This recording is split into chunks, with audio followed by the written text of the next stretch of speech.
Chama boko likolo, senga na molimo mosanto alobela yo, na pokwa na lelo. Tobondela Seigneur molimo mosanto na alobela biso. Kolekela liloba oyo, na pokwa na lelo. Liloba ipesa biso makasi edifiye biso. Liloba esunga mitema na biso, ekanalize mayele pe makanisi na biso. Poto kobana kosalela yo malamu. Na kombo na Yesu Kristo mokonzi pa mobikisi. Kolo pesa makasi na motei. Tondise na nguya pona ko transmettre fidèlement liloba na yo. Moyoki na moyoki azala edifiye lilobe pambola église. Nyonso ya satana to kweisi yango. Na kombo na Yesu Kristo. Amen. Amen. Na pesi bino basombote na kombo na Yesu Kristo. To pesi pe bande ko bazolanda biso en ligne mbote.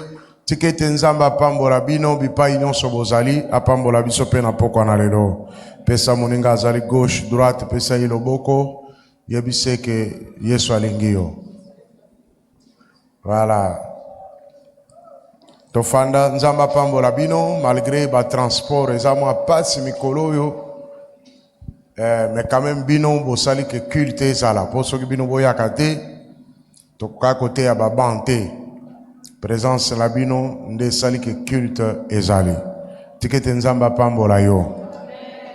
Alors tosoko bana mateya to bandaki nango mukolo na dimanche to continuaki nango mukolo ya mardi tozana kati na mukanda na 1 Corinthiens chapitre 12 ko bandela na 7e verset motangi nani akotanga? Au pasteur Azali. Joa micro pesa na pasteur.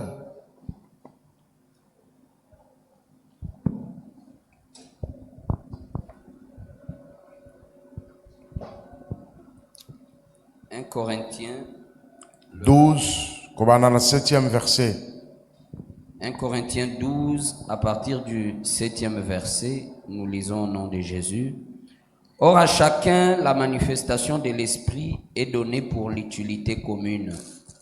En effet, à l'un est donné par l'esprit une parole de sagesse, à un autre une parole de connaissance selon le même esprit, à un autre la foi par le même esprit, à un autre les dons de guérison par le même esprit, à un autre les dons d'opérer des miracles, à un autre la prophétie, à un autre le discernement des esprits, à un autre la diversité des langues, à un autre l'interprétation des langues. Amen. Amen. Tosukeli wana esengeli tochana mutu ke manifestation ya Saint-Esprit epesameli biso pona utilité commune. Soki bato bazo kufa kati na église, bato bazo mona bapasi, bazana mikakatano, parce que ça na catégorie ya ba chrétien oyo ba boy ko tia ba dona bango na disposition ya église. Bato yo Satan a convaincre d'une manière ou d'une autre ba boy catégoriquement ko tia ba dona bango na misala. Ezali campagne diabolique satanique oyo zo salema na kati na église pour na ko décourager bato bazana ba don bako kana ko exercer en kati na église. Ça se passe comment? Eza mutu moko akobetso libaku, mutu moko alobi mabe, peut-être olobela ki makambo mone pa ina nzambe. Mutu wana intimidé yo ou bien a traité yo na ba nyonso e kokaki kozala ale frustré yo. Ba misusu pe bazo banga bazala ridiculiser, bazo banga bato ba critiquer bango. Ndalobi non ngabiloko wana vraiment ngana za kunate yango batu bazo kufa mais batu wana nyonso bazana modèle wana bazana problème na nzambe parce que si nous vivons à cause de Dieu et sur croix ko bongola no motema ezana effort moko yo salate c'est une grâce o nzamba sali biso to bongola motema fondement nano yango wana ko bongola nanga motema nazana effort moko na salite eza ngolu na nzambe nde yeli ngai pona yamba Yesu yo pendenge ofandi wana ngolu na nzambe nde komeli o yamba Yesu. Donc na kati na démarche oyo osale effort moko te o nga na bondelaki makasi pona ndimela Yesu. Non, c'est une grâce. Alors grâce eza quelque chose oyo mutu a mérité te. Siko na kati na ngolu wana nzamba abengi yo. Na tango nzamba abengi yo abandi kotia makabo na ye kati na yo. Yo siko tombokeli nzambe. Olobi non. Nga lokolo bengi ngai okosala na nga boyi to kosala nga na boyi te. Nga na lingi yo ndengo bengi ngai sala na nga boyi, sala na nga boyi. Wana boko tambola malamu na nzambe te. Et puis bato nyonso batelemeli nzambe bongo bazana ba problème. Misu bazo kufa avant, misu bazana ba maladie incurable na nzoto na bango, misu bana ba problème baza ko bota te, misu makambu wana ezali en position o ezali ko uta parce que bango ba telemeli nzambe, ba choli grâce na nzambe, ba moni ngolo na nzambe eloko pamba. Alléluia. Pourquoi naza côté ya matea oyo? Parce que na bondele mingi pona église. Église oyo eza église spirituelle. Nzamba atie ba don kati na biso, mais bato bana ba problème ebele. On dirait molimo na nzamba kitakawa te. Nde nzamba zo bisanga bato ebele bana ba problème parce que ba telemeli nga balingi kosala te. Nzamba atie don kati na yo obude na yo. Obino nzambe yo en tout cas makambu mususu. Pona oyo nga na kosala te. OK, ye parle ça va, mais don wane ko boma yo. Parce que nzamba azo renoncer na badon na ete. Soka sa pesi wa ko renoncer te. Mais don wana ka ndeko sala ni e ko boma yo. Parce que eza lokola mutu na sena mona bato basala ka bakosaka lokola bazo sala ba magie. Apelisi moto azo milekisa na nzoto. Siko mutu wana apelisi moto azo milekisa na nzoto moto zuye penza ya solo. Bato bakanisa kabla mbango pakati mbango akiko baluka na se. Donc azalako sala ba blague mais moto salini. Et ce qui si est eza lokola yo nzamba peshi don wana eza moto nzambe na biso aza nani moto don na nzambe eza moto kati na yo. Tala tango Saint-Esprit akitaki pour la première fois na mokili akitaki ne lembo ya nini bato wana moto ezalaki kopela likolo na bango. Donc mutu nyonso ayambi likabo na molimo mosanto eza moto nde kote kati na ye.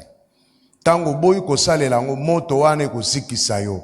Moto wana ozo ko bloquer yango ezo luka place ko bimela ezo zwa te après ebandi ko étouffer yo. Ebandi ko étouffer yo. Oyebi to yaka koteya wa musutu za malade. Moye koteya. Parce que eza devoir, eza obligation. Petango teyi bobiki. Eza na pression makasi na muto azo mema message. Na muto aza na likabo eza na pression monde de ténèbres ezoloba muto foka ka akende te mais oyo osali boy omoni okomi dégager. Donc esengeli kobongola motema. Amen. Kobongola motema ya masumu te kosala ke kobo, kobongola motema ya kotelemela nzambe. Kobongola motema ya kotelemela nzambe. Olongwa na somo yake batu bakoloba, batu bakokritike. Ata batu balobi soki ozo sale leza likabo na nzambe, nzambe azozwa lokumu. Olongwa na somo, olongwa na kobanga, olongwa na ba idée préconcis, ozana ona mutu na yo contre batu. Oboya kotala ba critique ya batu, yo zala focaliser na nzambe na o nzambe aza kosala. Soki yo kosala bongo, okomi moninga na nzambe. Nzambe pa kosala nini akopambola. Tala ndenge nzambe azoloba na ba profeta kala. Soki na lobi mutu akokufa kene koloba nini akokufa. Soki yo lobi te kosala nini makila na ye eza na mutu na yo. Siko bino ndenge bofandi awa combien de makila bato eza na mitu na bino. Amen. Tuna na moninga aza pembeni na. Combien de makila bato yo zo mema na mutu na yo ndenge mutu no eza wana. Siko okokitsa ngondeni. Tuna ye, tuna pe waza sima na ye. Waza simba ye tuna ye, bo tuna na. Eza to ye na église, tuna combien de makila bato eza na mutu na yo. Siko okolongola ngondeni. Non, on bato musu ba na ba problème à mitou parce que makila bato eleke belé na mitou na ba. Alléluia. Na saison yo nzamba alinga délivrer biso. Alinga délivrer biso na ba démonter, alinga délivrer biso na ba barrière auto tchelie. Auto tchelie nzambe alinga souffler l'église oyo. Loba men makasi. Nzambe alinga meme église au large. Loba men makasi. Mon pepe na nzambe eza ko souffler et comme ma biso musika. Alors Seigneur tous à la flexible. Bible ndenge lobi manifestation ya esprit, donc manifestation ya don. Kati na mutu eza pona utilité commune. Ti na nzamba zo tshali kabo kati na mutu ezali po asala pona bato mususu. Soki oboyi ko sala okomi motelemeli na nzambe. Soki otelemeli nzambe nzambe pa telemeli yo yeba ke obebi na yo. Vi na yo ko suka mabe. Na yangwana tokotaki na première catégorie ya manifestation ya esprit. Première catégorie ya badon. To yekolaki badon ni to yekolaki. Révélation. D'ailleurs na yoki batebele ba bengi ngai. Omoni batebele baza libéré sika ba komi ko za ba vision, ba révélation. Oh ngai ko tutanka to prier wana na kikolala tala na mona ka kutute na komi ko mona abi voilà. Donc il fallait kaka malakise ya po esprit nous a la libérer. Amen. Yo pe esprit nous a déjà libéré. Yo po bani ko mona tala kati na bonzambe toko ko sala ba aveugle te. Nzamba kelimi so monaka. Biso ba otondimele foto salani. To mona pe nzamba kelima toyi ayokaka. Biso bana na ye foto salani. To yokaka. Pourquoi bana ya Satan? Satan kuto akela bango te. Azoka ka bango kozwa. Ba monaka, ba yokaka pe balobaka. Or Satan biloko tout aza nango akopie pa na nzambe. Bana ya Satana bazana courage, ba yokaka, ba monaka pe balobaka bazo insister na makambo na bango. Mais siko oye na bana na nzambe, bango nyonso ebele ba aveugle. Misusu ba micha ba aveugle, baliki komona te. Misusu bazo mona me bazo ndima te. Misusu pe banani ba sourd, misusu ba miwe na kati l'église. Non. Ekoko za la bongo te. Il faut toko kanana nzambe tata na biso. Loba ben makasi. Église sengeli toko kanana nzambe. Lokola nzambe ana miso azo mona église il faut to sala nini. To monaka. Lokola nzambe ana matoyi azo yoka église il faut to sala nini. To yokaka. Nzamba lobaka. Biso pe faut to sala nini. To loba. Telema likolo. Chalo bokoro likolo. Atabo bazo landalini. Zongela sima ngai na kombo na Yesu. Lokola na yambi Yesu lokola mokonjipo mobikisi. Na komi mwana na nzambe. Na koti na royaume. Misu na ngai. Ife mona. Matoyi na ngai. Ife yoka. Munoko na ngai. Ife eloba. Lokola nzambe tata na ngai. Lokola na royaume na biso. Molimo mosanto azo sala. Ko banda lelo. Nyonso komisaki nga aveugle. Na kweisi yango. Oye kangaki matoyi na ngai. Na longoli yango. Oye liyaki langue na ngai. Pongana lobate. Na kweisi yango. Na kombo na Yesu Kristo. Na kombo na Yesu Kristo. Ko banda lelo. Na komona. Na koyoka. Pe na koloba. Ndenge tata nanga zo mona. Ndenge tata nanga zo yoka. Ndenge tata nanga zo loba. Ngape kozala bongo. Na kombo na Yesu Kristo. Na kombo na Yesu Kristo. Simba misu na yo loba na kombo na Yesu Kristo. Simba matoyi no loba na kombo na Yesu Kristo. Simba mbebu no loba na kombo na Yesu Kristo. Misu nango za délivrer. Matoyi nango za délivrer. Bibebo nango za délivrer. Lolemo nango za délivrer. Na kombo na Yesu Kristo. Betela Yesu maboko makasi. Fanda. La manifestation de l'esprit est pesameli pour la utilité commune. Ndako na bino esika to sambelaka n'église Dans l'église, ndenge tozabo biso nyonso, tokozala te, batu nyonso ba aveugle, non. Faut batu musu ba mona kabayo kakape ba lobaka. Neti biso boto pesa meli ministère de la parole. Nga fona loba po yo yoka. Amen. Il faut na loba po yo changer. Il faut na lakisa yo po koma ndenge nzamba lingi. Deuxième catégorie tokoti wana tozalaki na catégorie ya ba révélation. Tozokota siko na catégorie ya ba don ya inspiration ou ba don vocaux. Don ya liboso na catégorie oyo totangi yango wana na chapitre 12 wana toza na don ya prophétie. Don ya prophétie. Ezali don ezali ko permettre mutu eza capacité surnaturelle, capacité spirituelle o nzambe tolo bango na ndenge ya malamu eza manifestation ya molimo mo santo epai na moto nzamba pese makoki pe makasi pona ko communiquer message inspiré par Dieu, ko communiquer message oyo nzambe a inspiré. Ezali pona ko édifier, pona ko encourager, pona ko consoler, to pona ko avertir l'église. Donc il y a prophétie. Ezali ko capter message o nzamba zanango pona ko lendisa mutu, ko lendisa église. Et koko zala peut-être pona ko encourager mutu, ko encourager église. Pona ko consoler mutu, ko consoler église. Ou soit pona ko avertir. Oyebi na vie tozana makambo mususu zo tambolo za bloqué. Tam mususu mitune eske nzamba ze longo na ngai? Eske nzamba yebi ngai? Parce que ozomona ke vie na yo eza bloqué.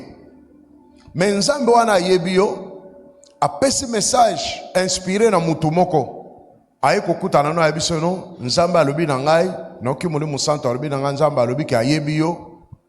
Akosunga yo akosalisa yo édifier yo epesi yo makasi ya komona ke nzamba asali nini alingi yo pe ayebi yo ekoleka na église eza pe na besoin kozala édifier, eza pe besoin na kozala encourager, eza pe na besoin kozala consoler. Tant tozoloba église eza 4000 te ezali bato ndenge tofandi boye. Alors likabo eko sala même kati na libota ya ba Kristo. Vous êtes une famille chrétienne, vous avez 7, 8, 9, 10. Moko na bino azana kati na likabo. Famille na bino vous avez ba problème, likabo eko ko intervenir pour ko pesa bino message inspiré.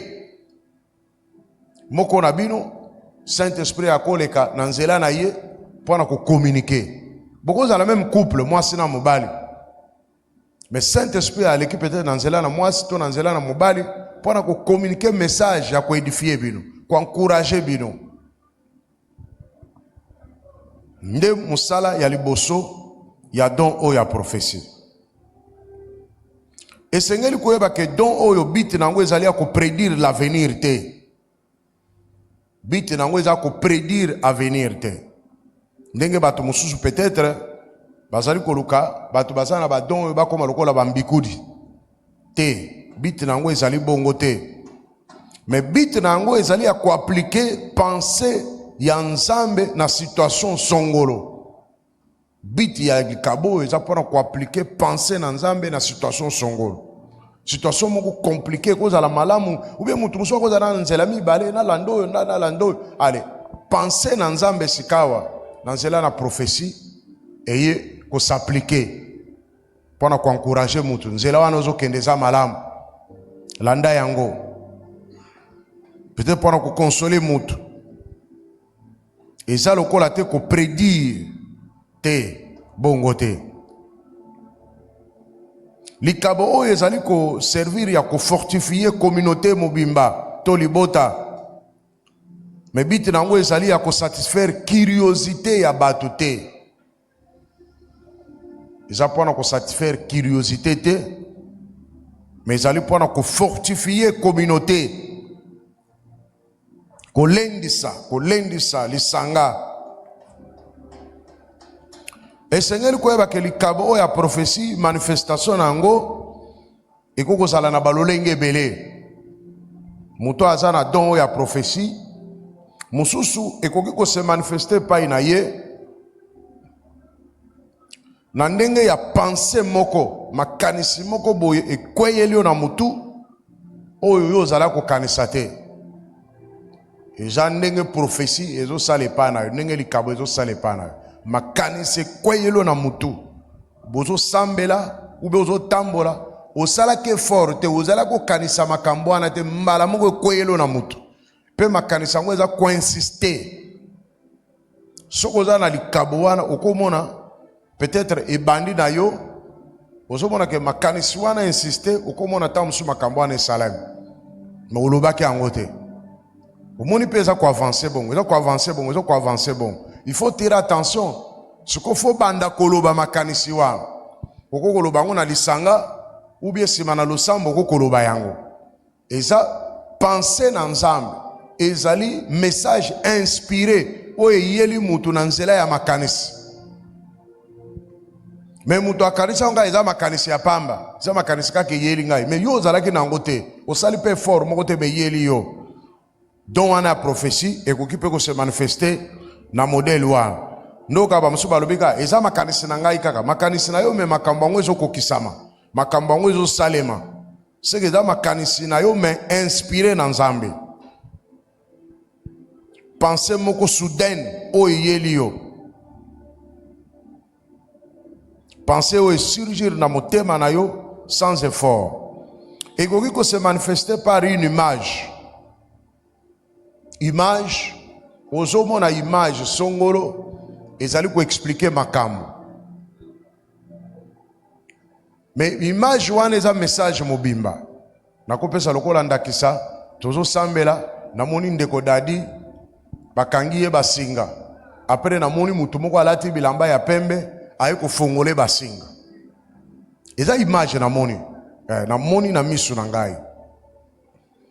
Siko eza message Nzambe apesi ke ndeko oyo Nzambe a intervenir na vie na ye pona kosala nini ko délier basinga bakangaki ye. Bengai na pesi yango te, namoni ka eza ba image namoni tout ça na jongo na considérer ka lokola ba image apamba te, message mobimba prophétie Nzambe apesi pona tina na ndeko wana.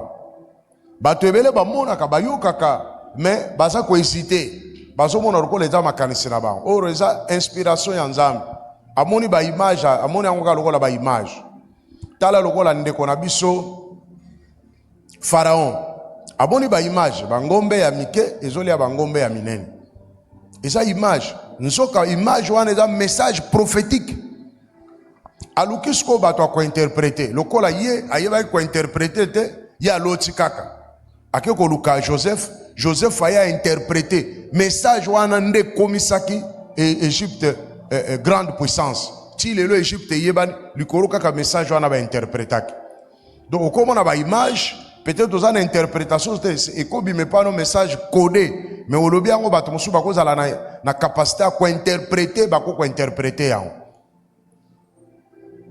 Eza lokola roi Nabucodonosor ba kobi mene tekele pelesi. Siko yazo kokotanga te, il fallait benga bato bana capacité ya kotanga batanga pe ba interpréter. Donc ekoko ya epai na yo sous forme ya image.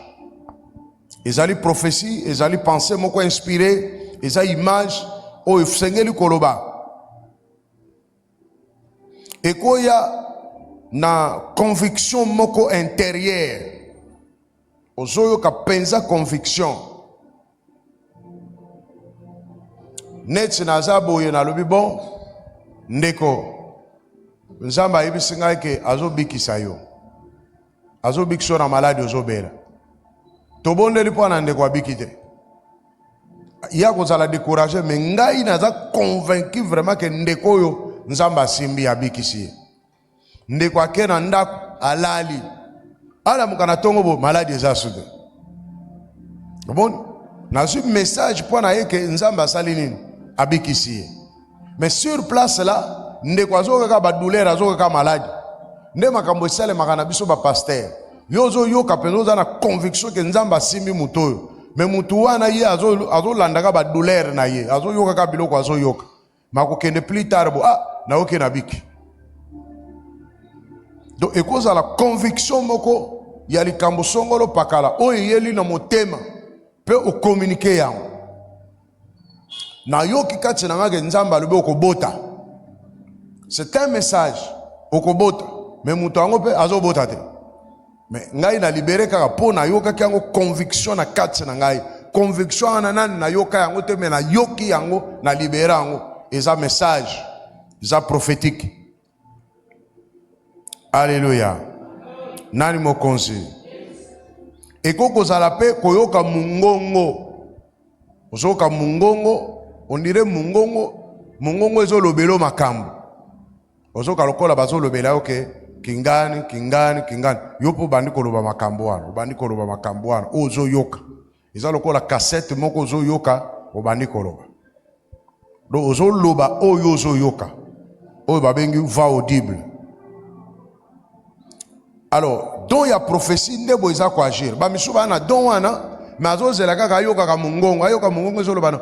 Ngai nzambe na zakati na bino, yepa lobi nzambe na zakati na bino, nabikisi muto te. Omoni toza na misu, toza na matoi, toza na motema, toza pe na mutu na biso makanisi. Molimo Monsanto akoko utiliser biloko wana nyonso pour communiquer message na kati na lingomba. Amen. Alors moto akoko yoka mungongo po batu mingi bazelaka prophétie kaka ayoka mungongo. Esengeli ko distinguer don ya prophétie na ministère prophétique. Biloko mibale wana eza ndenge moko te. Alors biso sikoyo awa na kati na église lokola toza église ya molimo esengeli tozala na culture prophétique. Culture prophétique ezali ya ko juger ba prophétie, ko examiner muto akolo ba makambo. Mais yosko muto zoyo kata balobi kombo na faut examiner. O examiner ozwa oyo ezali ya malamu. Oyo moni ke intéressé yote olobi bon, peut-être nzamba kokokisaka yango mais kozala na problème te na muto apesi prophétie. Boko mana ye rando. Obi lokola ya alobi makambo na ngai boye, ale bobandi koswana te, wana eza bonzambe te. Parce que makambo mususu muto akoko révéler na prophétie et kozala peut-être makambo azolo bezo lekela yo, mais kosalemaka peut-être 5 ans plus tard. Mais nzamba apesi ye précision wana te akoloba ke 5 ans de kosalema. Ya lobi kandenga azo monela yango, azo tanga image o azo mona. Azo mona image azo loba. Ubi azo yoka mungongo azo loba. Siko yo koluka apesa yo ba précision mususu boy, mais ya aza nango te. Alobi kaka makambo ya moni, alobi makambo ya yoki. Yo siko na culture na yo esengeli o retenir o ezali malam, o yo moni ke intéressé yote okukana kotika yango. Alléluia. Oyo monique, je pense que comme dans 1 Thessaloniciens chapitre 5, verset 19, non, verset 20 à 21. Culture prophétique, nazo senga na église basala na culture prophétique parce que tant que tu as enseigné makambo ndenge na lobi Saint-Esprit a ko souffler makasi. Bozana makabo bosale la kangote. Mais lokola nzamba zo pesa lumière, makabo na bino ko sala nini? E ko salema tanga. 1 Thessaloniciens 5, 19 à 20. N'éteignez pas l'esprit, ne méprisez pas les prophéties. 21. Mais examinez toutes choses, retenez ce qui est bon, abstenez-vous de toute espèce de mal.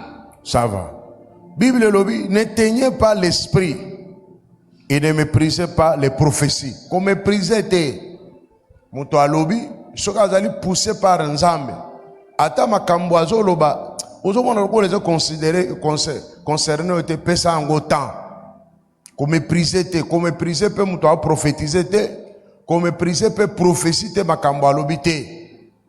mais yo zala na culture prophétique tala na makambo wana nyonso ya malamu eza wapi yo ko retenir yango oyo mone concerné otika yango nano parce que soki yo oko mépriser yango ozo ko éteindre esprit ozo décourager mutu wana lobi peut-être akozwa nini akoya koloba te quand bien même que domaine prophétique eza domaine oyo eza domaine moko très compliqué po bandokipe bamonaka banganga pe bamonaka bato ndenge na ndenge bamonaka yango bible ezosenga koexamine esengeli mpe koyeba ke prophétie soki ezali prophétie kouta epai na nzambe ekomema yo na nzela ya nzambe soki prophétie kouta epai na nzambe eza en contradiction na bible na parole de Dieu kondima yango te.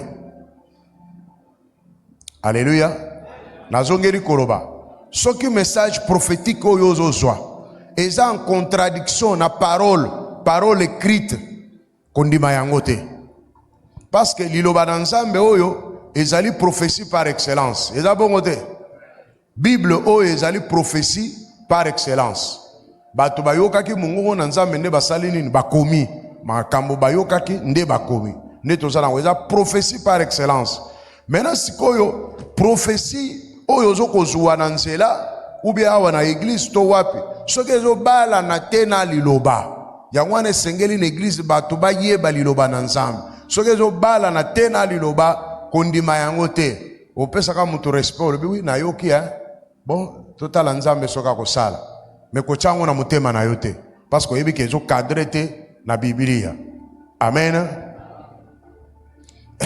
Napesa lokola ndakisa mutu sikoyo aya peso prophétie ndenge eza boye nazwi message mpo na ntina na yo il faut kende minuit na cimetière nzambe alobi akosalelo makambo ya minene mais il faut sala prière osala prière à notre Père 3 fois na cimetière mais ozala mutakala.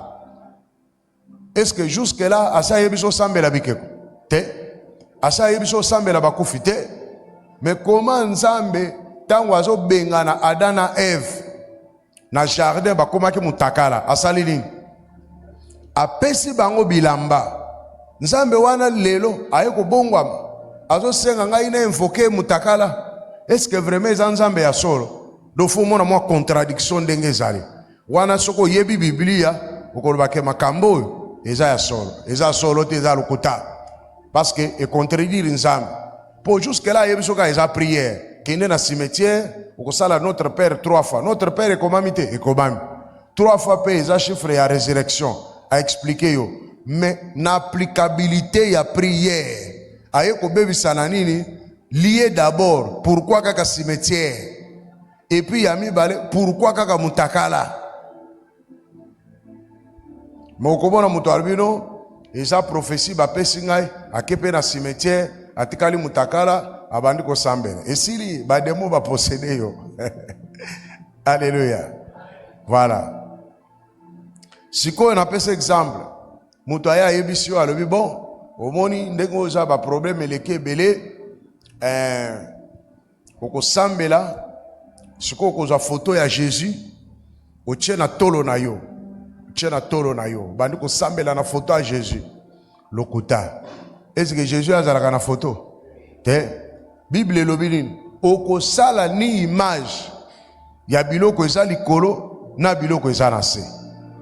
Alors donc mutu musu akosala akozaka image oyo ya type wana anglais wana atiango na tolo na ye alobi bon balobaki nazwa image ya Jésus prophète alobaki te eza lokuta par respect oyebisi bo na kotikala kosalela mpo osaleli te parce que oyebi ke eza lokuta. Donc prophétie nyonso esengeli ekadre d'abord na liloba na nzambe ya mibale ezala mpona kokamba yo na nzela na nzambe me mpona kolongola yo na nzela na nzambe te. Bon yo ozali mwasi mobali no azotungiso mingi baproblème ebele alors oyoke kopesa maloba bosambeli prophétie ebimi ebi bon ndenge ezali wana mama Grégorine lokola mobali no azotungisa yo mingi ngai nzambe no na yoki okamata bakaka na yo olamba ngo na soso opesa mobali no akolia akokoma mobali malamu.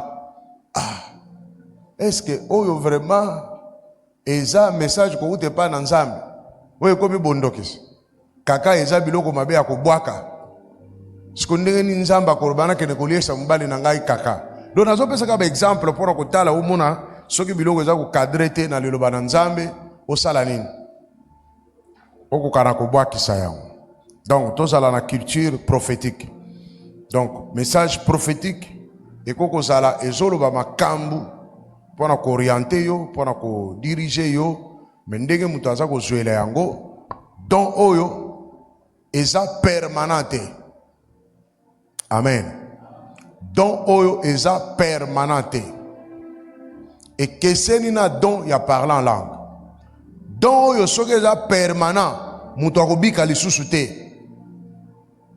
Okobika te parce que eza don ya komona na koyoka. Donc c'est-à-dire à tout moment okozala na somo parce que ba image okomona ba molimo na kozala na kimia te parce que oza en contact na ba esprit. Eza don oza nango mais osala spontanément. Donc eza don na yo. Il suffit de connecter kaka bou et bandi kosala. Mais eza te que non don wana eza permanent lokola ndenge tozalaka na ba don mosusu te. Oyo ezalaka permanent te. Ezo sala eza kati na yo. Nakopesa exemple lokola nini. Eza lokola biloko balamba. Il faut sala kaka nini. O chauffer yango polia. Eza lokola take away. Basi balamba o chauffer kaka na degré oyo lingi ale mbala moko bandi kolia. Nde dongo ya prophétie. Alors sikoyo mutu oyo omoni ba prophète balobaka lokuta pona nini ba prophète bato baza na don oyo balobaka lokuta pona nini parce que bazo kosa bato keza permanent. Pe bato bazo kendo consulter bango. Mutu aya lobi bo omoni linga nini. Ola lobaka na moni lokote foka kaloba abandi ko loba siko lokuta. Na moni abando sakana na makanisi na. Amoni be lokote. Parce que ça permanent. Ce que ça permanent ndeko kufanda te okozala troublé na ndenga libomo. Po biloko yoko banda ko mona mingongo ko banda ko yoka ozo yoka permanent c'est-à-dire 24 heures sur 24. C'est que ça sou mututé. Amen. Ah, et yaka do isa donc katina yo, isa biloko balamba soko mi concentré kaka mukemba la moko salini. Omi connecté au bandi komona bandi koyoka okokolo yango moni bato mosusu baza na ba don ya prophétie et ça la kaka na église et ça la nanda ko na bangote soka ya onda tutuki na nzambe kati na mais nanda ko na ye sala kate po nanda ko ne distraction ou bien nanda ko na ye onction penza moto ya kopelisa eloko wana penza ezate eza lokola biloko balambi batie wapi na congélateur. Si vous avez un peu de micro-ondes, et chauffer penza. Si vous avez un bango, bazana moto ya ko chauffer ni wana tepo eko kana kozala bénéfique pour na bango. Ndo moni makabo ya bato musu esala kaka wapi l'église. Parce que l'église aza connecté na ba grâce mususu. L'église aza connecté moni ndenge to yebele boto za ba grâce. Mutuna likabona soki to bandi ko sambela soki to bandi ko yemba soki to bandi ko nino moni mbala moko to mi connecter onction ekomi munene ale ba omoni mutu wana yanduki abandi koloba abandi ko sakola yango wana il faut to créer ba atmosphère ya malamu na bandako na biso po ete makabo to zana ngo esala nini esala na ko sambela na ko yemba dongo eza ko sala mingi tango mutu aza concentré ndezo sala très bien ezo sala très bien mais eko sala pe ata mutu aza concentré te akomona akoyoka aza na concentration makasi te soki nzambe alingi kotalisa ye makambu akopesa ye message. Don ya mibale inspiration ezali don de langue. Ezali capacité surnaturelle ou ezali ko permettre na mutu akokana ko s'exprimer na langue moko ou plusieurs langues étrangères. Atozo ko lobela ba langue humaine. Aza ko loba minoko munoko moko to ebele o ya yebite o un esprit na ye ayebite. Ayekola pe yango te aza ko loba yango. Ekozala minoko ya bato, balangi ya bato, balangi humaine, ou soit langage spirituel ou ezali ba langue ya ba ange. Langue oyo muto apprendre yango te, ezo ya na esprit na ye aza pe ko communiquer na yango. Don oyo ya parlant langue ezali destiné pour la édification ya mutu ye moko. D'abord, tant mutu azoloba en langue, don wana nzamba tiango po mutu s'édifier. Parce que dans le monde spirituel, il faut yo moko pe o mi fortifier. O mi fortifier. Nzambe sikoyo ache don oyo na ba Kristo po ete bakokana ko s'édifier bango moko. Tango zoloba en langue, ro shaka mana mande kerebo shaka yaka. Bo balobaka en langue bayebi. Tango bani koloba langue ozoka lokola courage moko bozo ya. Ozoka lokola force moko bozo yela yo. Ozoka lokola esprit na yo zo mata. Okomona mutu abanda koloba na sale omona bandi ko mata makase parce que ozako s'édifier yo moko, ozako mi encourager yo moko, ozako mi pesa makase. Eza destiné pour la édification personnelle. Donc oyo ezali pe pour s'adresser à Nzambe directement. Nzamba tie yango pour mutu s'adresser à Nzambe parce que toyebite nini tokolo be pa ina Nzambe. Na boyo ko pesa ba verset belé makambo nyonso komami na Bible. Toyebite nini exactement il faut toloba na Nzambe. Mais don oya langue ezali capacité Nzamba tie pour mutu s'adresser directement à Nzambe. Tant mutu aza ko s'adresser à Nzambe même Satan azo yoka te. Même bato na mokili bazo yoka te. Nzambe ye moko kaka ndaza ko yoka. Donc eza koloba mystère et pas ina Nzambe. Na don oyo etiami kati na biso eza capacité Nzambe apesi na mutu pour s'adresser directement na Nzambe sans barrière. Mais makambo mutu aza ko s'adresser na Nzambe ayebi yango te, eza mystère. Oyo azoloba ayebi te Nzambe kaka ndazo yeba. Azoyeba intention oyo molimo azana au don ya parler en langue. Alors ezado on peut très combattre l'église, surtout dans l'église évangélique. Oh bozolo baloba en langue, bozana bato ko interpréter te, ya ko interpréter za mususu. Omoni musala na ngo ezaka ya mutu ba interpréter te. Okoko loba yo moko, zoloba yo moko pona ko s'édifier. Ozoloba yo moko pona ko loba na Nzambe direct. Ozana besoin d'interprétation te. Nazolo banga moko pona ko s'édifier. Nazolo banga moko pona ko zala en contact na Nzambe. Alors naza ko encourager bato balobaka en langue, balobaka ngo même na balabala. Lobango même na toilette, lobango partout. Parce que uzako s'édifier, ozoloba na Nzambe, faut koloba na Nzambe à tout moment. Ofandi boko kota prière, oyebito ko bondela nini, banda koloba en langue. Loba en langue même okoti prière à 3 jours, okoti mabondolo oyebite loko nini ko sambel. O sambel ka tuma ba problème, ezaka problème. Nzambe na bala na bote esuki. Siko après 3 jours mobimbo ko sala kawana. Arekota en langue. O s'édifier, o loba pe na Nzambe. Nzambe pa kwa koyeba intention ya molimo na yo, akoki koya kolimbola yango. Don oyo ezali signe ya miracle. Oyo Nzambe apesi na ba oyo bandimeli Yesu.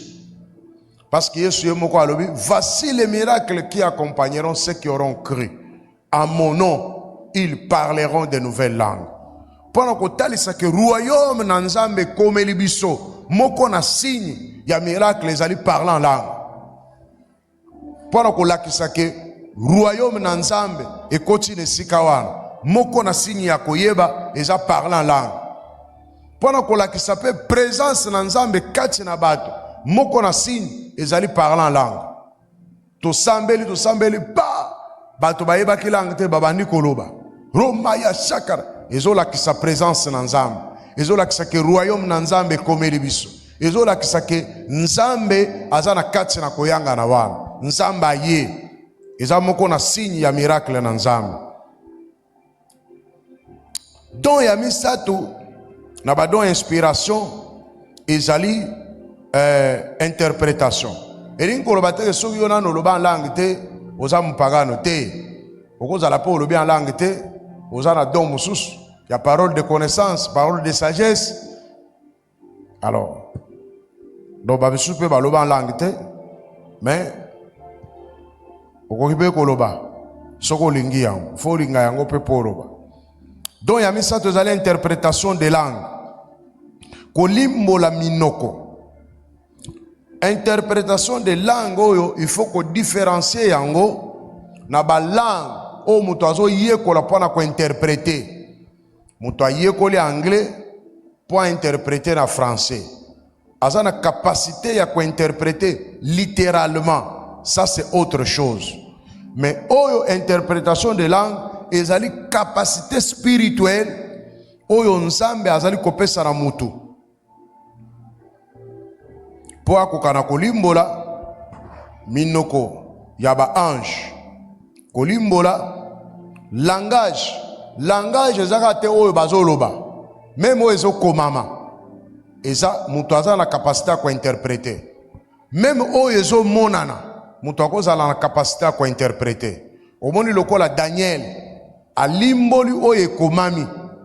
Alimbolo ayokaki te ekomami loboko ezokomama mene tekele pelesi alimboli yango elingi koloba pese. Donc mutu oyo aza na don ya interprétation de langue akoko interpréter langue na nzambe. Donc mutu akoko lota ndoto mais mususu a interpréter yango. Est-ce que je me fais comprendre? Mutu mususu akomona vision mais mutu mususu a la capacité à interpréter yango. A interpréter yango apeso pe message ou ezali caché derrière ndoto wana. Donc mutu wana a la capacité à interprétation. Tout ce qui est spirituel, tout ce qui est langage spirituel, ezala ya kokomama, ezala isa miwete, ezala les images, tout ce que le monde spirituel communique, ce que mutu a na don ya interprétation à quoi interpréter yango. Mais l'église toza limité kaka na interprétation ya langue vocale. Ru shakaraba ya shakaraba na zanzambe kati na bino manderebo shekerebo ngai na kopambola bino ru sukurubu kaka wana nde église eza limité na yango. Non, eza na bandoto ezo cacher message oyo mutu azu yango. Donc c'est-à-dire eza lokola mutu ayebi koloba na langue mais aza na interprétation te. Donc il y a yebi ka kolota mais ayebi interprétation te. Mais falu kabato baza ko interpréter lokola pharaon alotaki ndoto na yezala ko cacher message munene. Alobi non faut borukela nga bato ko interpréter. Lokola Joseph azala ki na molimo na nzambe aye ko interpréter ndoto na ye. Tala na ndoto ngo ndenge ezali na makambo aye ko bimisa na kati ezo bala na te.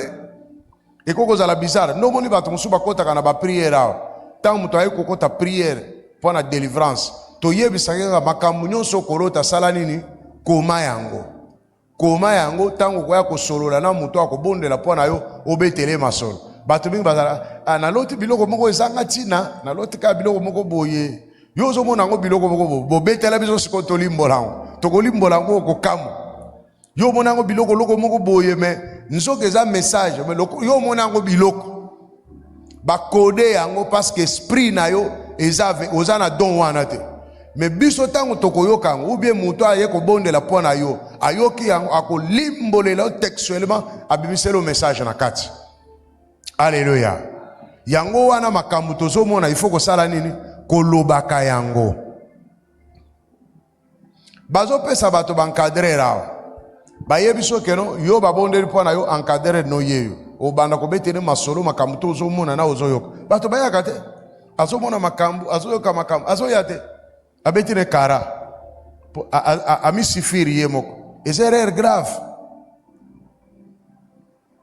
Solo la kama kambozo mona. Botuna na kapena ndako, tuni na mwasi na yo. Omona kinini lelo. Na mona biloko moko ka loyeke loyenge betana na ngoli solo. Beaucoup bonde la pe bozo interprétation. Tout pe vous avez rêvé quoi aujourd'hui? Aujourd'hui, moi j'ai rêvé qu'on montait, on montait où? Tunaka. Babo tebelepe ba tunaka bana te balota kani. Bana pe ba monaka. Alléluia. Basala kani ni ba monaka. Il faut que solo na bango.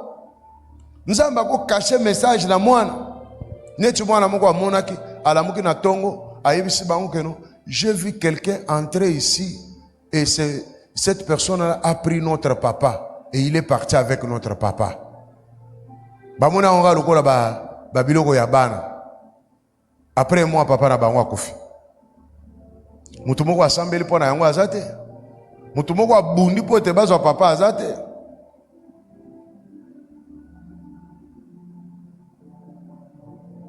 Bakomo lo baka mono ya loba ki makambo ke mutu moko akocha eko za papa. Ba négliger ndoto eza message caché. So ba telemaka ko sambela mwana wana za lokola prophète. Mais ayebite kolimbola me ba mikolo ba ko kolimbola ah longwa kuna papa baya ko zoya nanene wana eza bandoto ya pambano. Nzoka zu message do papa wazo kufa na buzoba na bato andako na ye. Amen. Betela Yesu Kristo maboko makasi. Donc il y a interprétation ezali ko permettre pour na ko comprendre peut ko traduire langue inspirée na langue oyo bato bakoko yoka. Ezali ko permettre pour na ko traduire message na Nzambe oyo ye na langue oyo bato bazo yoka te na langue oyo bato bakoko yoka. Donc eye na langue inconnue mais mutu a transmettre en différence ezala wa ndenge na lobi ko kesanisa na bato baza ko interpréter ba langue neti tozoza ba interprète bisusu awa aza ko interpréter lokola nazalaka pe na interprète azo interpréter za capacité ya bomoto mais donc eza capacité moko surnaturelle awa d'abord esengeli nanu ko saisir esprit eloko ya liboso ko saisir esprit na penser à message pour na ko édifier église ko saisir esprit batu mingi pe akoki kozala na don ya interprétation mais azo hésiter parce que makambo yazo yoka na langue mutu azo loba na langue ya yebi pe langue wana te mais yazo zokaka eteni ya interprétation siko azo hésiter pour ayebi te est-ce que makambo nazo eza ya solo na loba lokola par exemple ngai siko na lobaka Swahili Mungu ni mwema Mungu anatutembelea siko ye azo yoka kaka parti oyo azo kana matoi nai azo kaka nzamba za malamu nzamba tamboleli biso mais siko Swahili yazo comprendre te siko yazo hésiter koloba makambo azo yoka parce que a maîtriser makambo yo na Swahili te. Est-ce que je me fais comprendre? Yazo hésiter koloba parce que ayebi na no Swahili te, a comprendre pe Swahili te, mais ye parti ba pesiye ezaka parti ya nini ya ko interpréter eza azo yoka ngosiko na munoko normal na munoko ne ya lingala siko moni bato musuba isitaka pona nini alingi ayeba na no Swahili et puis wana makanisi ya bomoto nde oko interpréter langue te soko yebi yango te.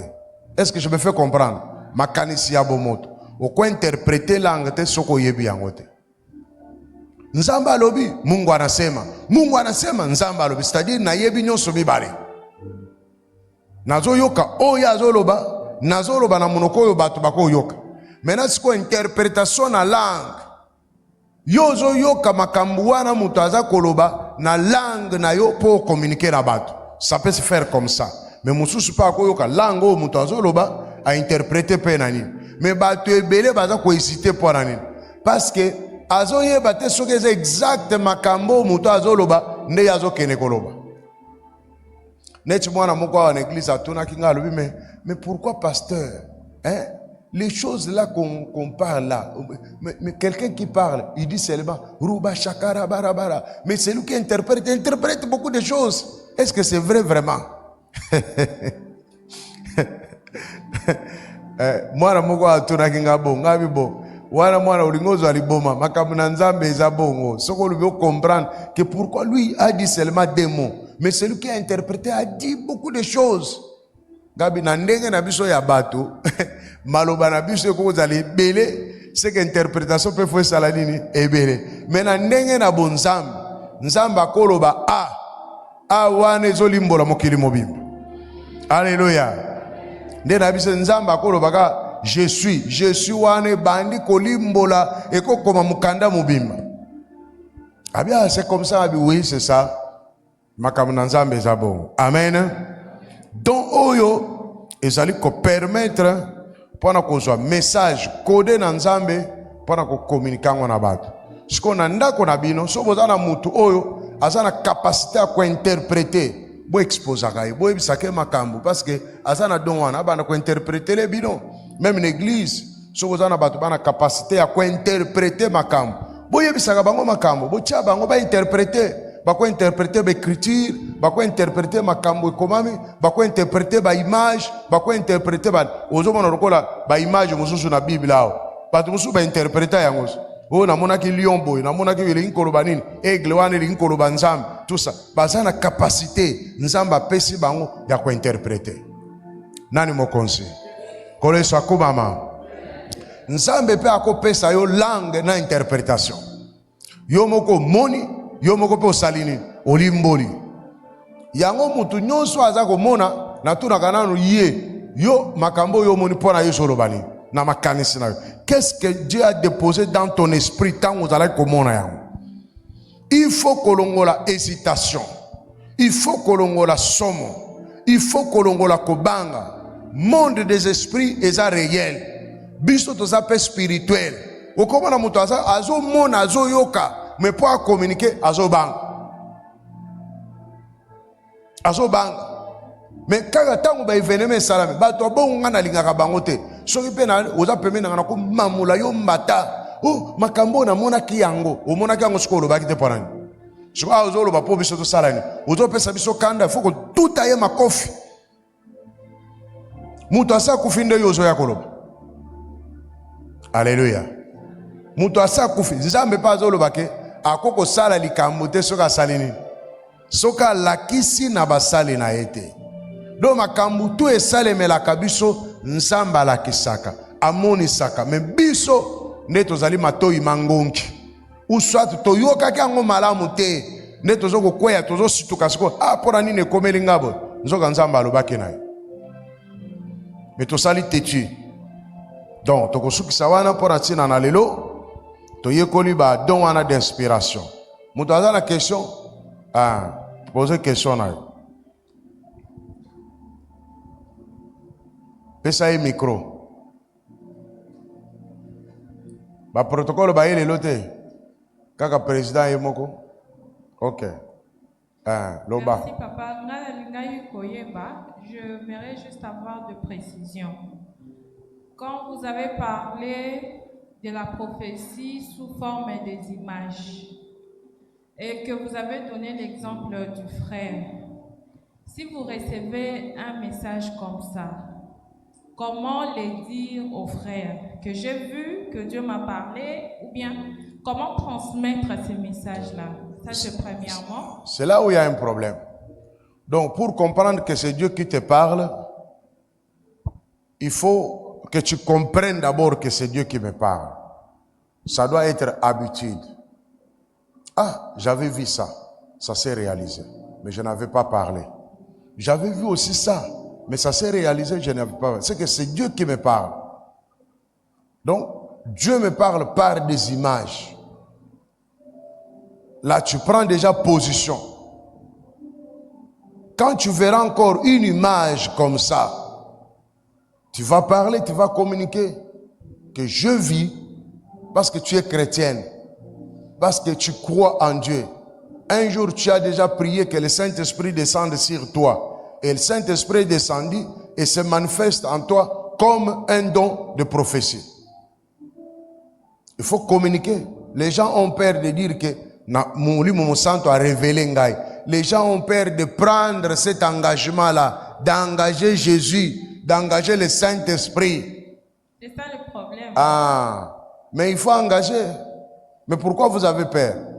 Vous faites quel péché? Si tu n'as pas peur de parler, si tu as peur de parler, c'est qu'il y a un autre esprit qui parle en toi. C'est entre les deux, soit c'est le diable ou bien soit c'est Dieu. Bon, la deuxième chose, ça je parle de mon expérience. Quand je parle en langue, il y a des images qui me traversent l'esprit. Je continue à parler à langue par rapport à ces images-là. Je ne sais pas si ça s'est fait comme ça. C'est que je... Mais les images là, il faut les interpréter. C'est quelle image? C'est comme je disais là, tu parles en langue. Peut-être ce que tu dis en langue là, c'est ce que tu vois là. C'est ce que tu dis. Ce que tu dis, c'est ce que tu vois là. Maintenant, il faut interpréter. Il faut prier que tu aies les dons d'interprétation. Ce que tu dis en langue là, peut-être c'est ce que tu vois là. Mais tu le dis en langue. Mais tes yeux sont en train de voir ce que tu dis.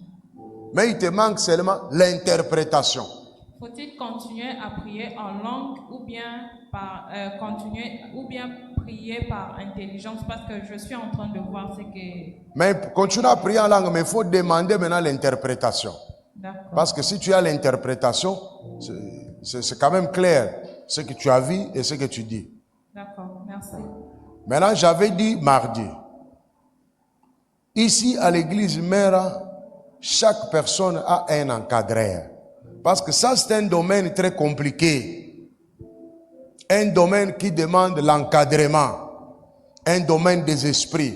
Parce que ce n'est pas seulement l'Esprit de Dieu qui a l'autorité de parler. Les démons aussi parlent. Maintenant, dans ce domaine, comme j'avais dit, tout le monde peut voir. Mais il faut avoir un encadreur. Il faut aller voir ton encadreur. Parler avec ton encadreur. Si ce n'est pas peut-être un message audible comme ça que tu donnes, ça peut être des images, ça peut être des visions, tu as entendu à la maison, qui concernent peut-être X ou Y. Parle avec ton encadreur. Parce que c'est un message donné à l'église, même si tu l'as réussi chez toi. Parce que tu es membre de l'église. Mais si toi tu ne communiques pas ces messages-là, et si cette personne-là aura des problèmes, le sang de cette personne retombera sur toi. Donc, pour ne pas autoriser à tout le monde de parler en divagation, il faut passer par les encadreurs. Mais si c'est séance tenante, pas de problème. Quelqu'un peut donner la prophétie, l'autre peut donner l'interprétation, l'autre peut donner ce qu'il a vu. Mais pour qu'il y ait l'ordre, si nous tous ici nous recevons des messages, comment nous allons communiquer cela? On peut donner seulement peut-être l'accès à 2 ou 3 personnes qui peuvent communiquer, mais les autres peuvent aller dans les canaux autorisés. Parler avec les encadreurs, parler avec les pasteurs pour que ces messages-là arrivent à l'église ou soit arrivent aux concernés. C'est clair, non? Ok, question. Kozonge la question, Moutassa Tonite, on n'a pas assez de temps. Merci pour la parole. Ma question ressemblait un peu à celle de maman Sandrine, mais moi je vais un peu prendre une autre direction, toujours par rapport aux dons, pour ceux qui voient et pour ceux qui entendent. Il peut arriver un moment, je vais donner seulement 2 exemples, tu restes à la maison, tu as fait même 2 jours sans prier, mais c'est comme des images où tu entends des voix, une voix, et maintenant mon combat est dans cette histoire-là. Parce que, je ne sais pas si c'est le cas de beaucoup de gens, mais moi c'est mon cas de me dire que, comme je n'étais pas connectée pendant un long moment, il y a un doute que ça peut-être pas être Dieu. Parce que je ne suis pas connectée, il n'y a rien de spécial qui s'est passé, et il y a beaucoup d'images qui passent. Dans ce cas-là, c'est le premier cas. Et le deuxième cas, c'est lorsqu'on se retrouve dans l'assemblée, dès que les esprits sont connectés, on commence à recevoir des messages, des visions, et on entend. Et vous avez dit qu'on va donner la parole qu'à 2-3 personnes. Et pour nous autres, il y a des fois où on peut apercevoir un tel nombre d'images dans la tête qu'on ne sait plus comment les cadrer. Et même au moment où la prière finit, tu retiens que ce qui est important. Peut-être pour certaines personnes que tu connais, ça t'a marqué, mais pour les autres, ça part. Donc, certaines images qui partent, certaines paroles qui partent, parce que c'est trop. Donc, j'ai ces 2 cas-là précis. Oui, peut-être il faut enregistrer. Il faut avoir du téléphone pour enregistrer. C'est tout à fait normal. Parce que tu es connecté à l'esprit, tu reçois beaucoup de choses. Tu ne pourras pas retenir parce que tu n'es pas un ordinateur. Mais ce qui est mieux, tu peux enregistrer. Tu peux dire ce que tu vois là même dans ton téléphone. pour que ça reste. Tu peux communiquer maintenant avec les encadrés. Nous sommes une église spirituelle. Il faut maintenant vous libérer. Donc, c'est-à-dire qu'on a donné la parole qu'à 3, 4, 5 personnes. Toi, prends ton téléphone, enregistre ce que tu vois. Et après culte, tu peux parler avec l'encadreur. Concernant les images, tu es à la maison. Il faut savoir que c'est Dieu qui impose, c'est Dieu qui donne le message. Connecté, oui, mais le don est en toi. C'est Dieu qui vient pour parler quand tu le veux, comme il veut. Alors, il faut seulement savoir comment Dieu parle. Comment Dieu me parle. Si Dieu me parle par des images, même si j'avais péché, si je vois des images venir qui cadrent avec la façon dont Dieu me parle, je sais que c'est Dieu qui me parle. Dieu est au-delà de mon péché. Alors, la condamnation, c'est quoi? Comme je n'ai pas prié, c'est que Dieu ne peut pas me parler. Non. Comme je n'ai pas adoré, Dieu ne peut pas me parler. Non. Là, c'est d'une manière inconsciente où Dieu vient vers toi parce que tu as un don, il te donne un message. Il te donne un message, il impose à ton esprit, c'est à toi de recevoir ce message-là et de communiquer. Mais si j'ai un don, je veux maintenant que Dieu me parle. Là, je me connecte par la prière, par l'adoration. C'est-à-dire, je provoque. C'est le don qui est en moi. Comme j'ai dit que non, c'est comme un takeaway. C'est déjà préparé. Maintenant, je chauffe pour manger. C'est ainsi que quand on entre seulement dans l'atmosphère, seulement les saints là, comme ils jouent là, ceux qui sont connectés à l'esprit. Il suffit seulement que tu fermes les yeux, tu suis seulement le rythme des saints là. Directement, tu es connecté à l'esprit. Parce que c'est en toi. Ce n'est pas que ça va venir, c'est en toi. Et directement, tu peux commencer à voir. Je me fais comprendre? Ah. Maintenant, quand tu vois les images là, il faut interpréter, tu peux entendre, il faut enregistrer. Vous voyez, Dieu nous donne beaucoup de richesses que nous laissons seulement comme ça. Tu as vu, mais tu n'as rien fait. Tu n'as pas enregistré, tu n'as rien communiqué, c'est passé. Je donne mon exemple. Moi, je suis prédicateur. Partout où je suis toujours avec le téléphone. Mais les gens ne savent pas pourquoi. Il y a même des gens qui m'ont dit, ah, tipo, il y a un téléphone dans ma bouche. Il y a un téléphone dans ma bouche. Parce que je ne suis pas un ordinateur. Je ne suis pas un ordinateur. Dieu peut me parler à tout moment. On peut même parler avec quelqu'un comme ça, mais Dieu me parle autre chose. Mais je peux arrêter pour écrire. Parce que ça va fuir. Satan aussi est là pour faire quoi? Pour voler, non? Jésus a dit qu'un semeur est sorti pour semer. Après, le voleur est venu pour voler. Quand ça tombe dans ta pensée, si tu n'as pas recadré ça, si tu n'as pas couché ça, que dit la Bible en Habakkuk? Dieu dit quoi? Hein? Écris-la, qu'on la lise couramment. Donc, le message doit être écrit. Bon. Message aux yeux, il faut comment? Admettons que batoloko la biso tozana bato ebele boya ko encadrer na koza la même oye boye na yebiso message na zipona yo okoya lobi na bosani na yebisa ko ni. Il faut rappeler ngai parce qu'après yo na zu multitude ya makambo soki nga na komaki yango te na bosani yango mais yo pe soko retenaki yango te au salaire. Nakwa tu sola ki sur le Coran mutu akomo lokola mais apôtre te makambo eze belé na mutu ezaka ya yote donc il faut ko batela o nyonso nzamba zo pesa biso eza richesse soko tikango eleki nzambe na pesa so exemple na 1993-94 nazo sambela nazana ba problème vie eza compliqué nazo sambela na sambeli na motema mobimba po ngai pe na prophétisaka nzamba ye pa na ngai siko nzamba zo tuna ngai na mungongo alobi me ozo bundana kanisa makambo nga na yebisaki yo siko makambo ayebisaki ngai na si na bosana yango. Mais nzamba bosani ta zo yebisanga ke kanisa makambo nga nini na yebisaki yo na 1900 tel. Na sa nango lisusu te. Après nzamba reprocher nga alobi omoni oza négligent. Ozo komate. Nazalaki na carnet moko na ndako kapo maya bebisi ba maya mbula bipai to keleki Gershon muto amona carnet. Nazalaki na agenda moko ya 1991 na ndako na komaka ba message. Na komaka soki nazo na kom. Soki nazo na kom. Donc etonda te nazo koma ba message o etali ngai o etali libota na muso etali na komaka kaka.